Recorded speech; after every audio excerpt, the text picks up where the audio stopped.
Welcome to Linguistic Scholars YouTube channel.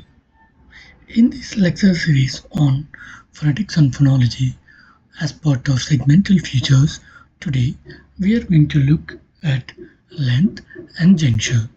Length is a very basic concept in phonetics and phonology, and we will have a very close look at the future of juncture. Okay.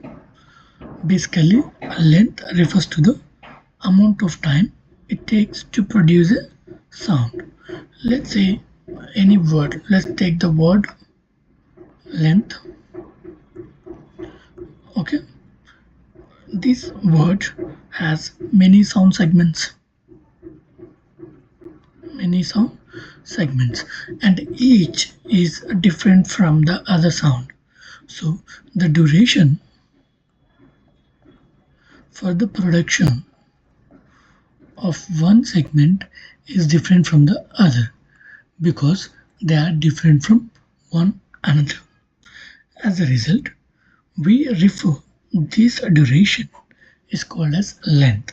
And what is important here is to remember it is a feature at the level of segment. The people or the students used to confuse whether it's a feature of a segment or a syllable or a word. Okay, so please keep in mind that it's a feature of a sound segment. Okay, at the level of the segment. I'm giving here a small note. If you have any doubts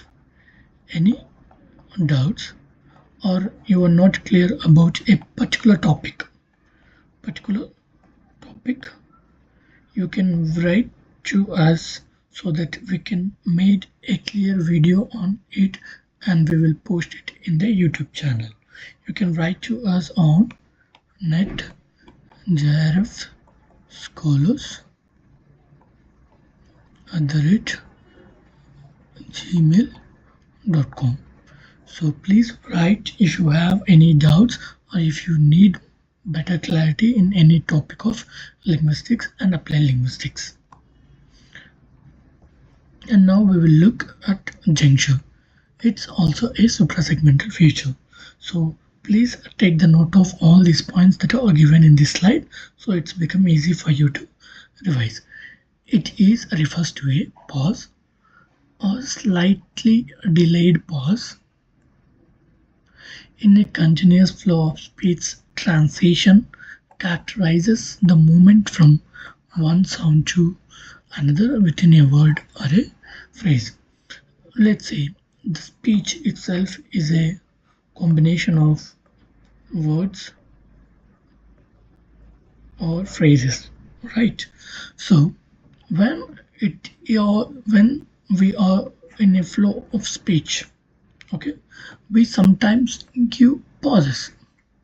We usually give pauses at the end of the sentence, end of the phrase, end of the word. Okay, but at the end of the sentence, it is depends on the context. Okay, but we tend to give a normal or a general pause after every word. But sometimes we delay that pause. Okay, or else we give a wrong pause. I mean that you do not give the pause where it has to be. Okay, we will look at it. There are two types of junctures. Okay, closed juncture and open juncture. So closed juncture refers to the movement from sound to sound which has no intervening pause or delay.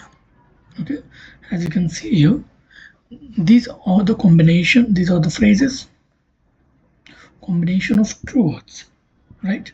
I have given here 3 examples, but in the flow when you are speaking you do not give pause. Basically you say it's basically train night, but you say train night. It is blame bright, but in a continuous speech you say blame bright. It is a merry bloom. In a continuous speech, you say Mary Bloom. Okay, there has to be pause, but in a flow, we avoid this pause.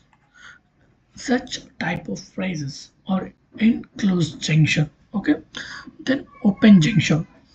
Movement is not continuous. There is a slight slight pause at the end of the last sound before it blinks to the next. Okay, what I mean here is it is basically a name, but in a speech we say a name. A name, basically you are giving pause after n instead of after a. You supposed to give the pause after a, but you have given pause after n. You say a name instead of a name. Okay, and the second example is short train. Instead of giving after the short, you give the pause after the t sound in the train. It becomes short train in a continuous flow of speech. It is night rate, but you say nitrate. Okay, instead of giving pause after night, you give pause. You simply like you give the pause after a here. Instead of giving night after pause after night, you give the pause after ra. So it becomes nitrate instead of night rate. And here then the fourth example, it swings, but instead of giving the pause after it, you give the pause after s, and it's become it swings instead of it swings in a continuous flow.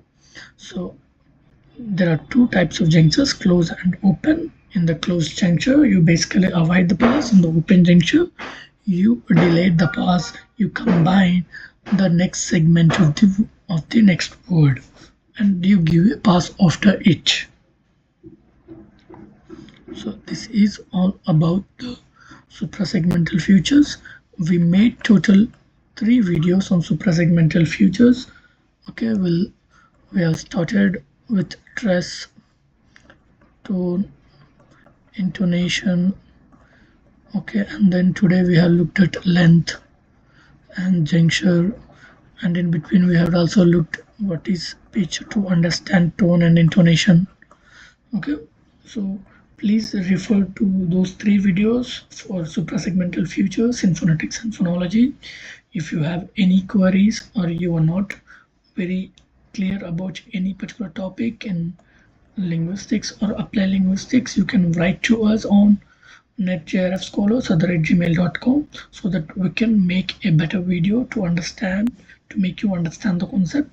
Thank you. Please do subscribe to our channel Linguistic Scholars.